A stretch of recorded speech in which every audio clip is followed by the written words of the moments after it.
أعوذ بالله من الشيطان الرجيم. بسم الله الرحمن الرحيم.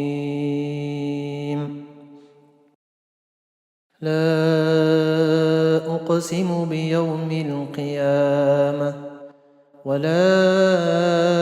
أقسم بالنفس اللوامة أيحسب الإنسان أن لن نجمع عظامه بلى قادرين على أن نسوي بنانه بل يريد الإنسان ليفجر أمامه يسأل أيان يوم القيامة فإذا برق البصر وخسف القمر وجمع الشمس والقمر يقول الإنسان يومئذ أين المفر كلا لا وزر إلى ربك يومئذ المستقر ينبأ الإنسان يومئذ بما قدم وأخر بل الإنسان على نفسه بصيرة ولو ألقى معاذيره لا تحرك به لسانك لتعجل به إن علينا جمعه وقرآنه فإذا قرأناه فاتبع قرآنه ثم إن علينا بيانه كلا بل تحبون العاجلة وتذرون الآخرة وجوه يومئذ ناظرة إلى ربها ناظرة ووجوه يومئذ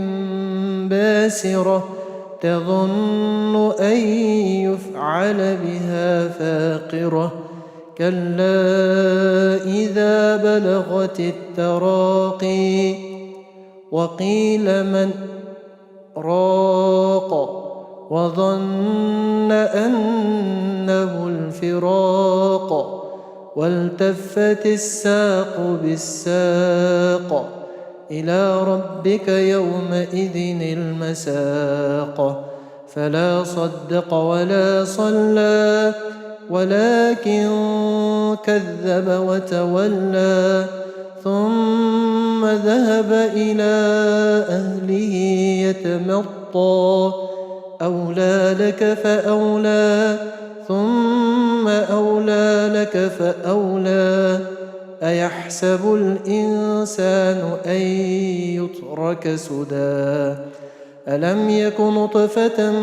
من مني يمنى ثم كان علقة فخلق فسوى فجعل منه الزوجين الذكر والأنثى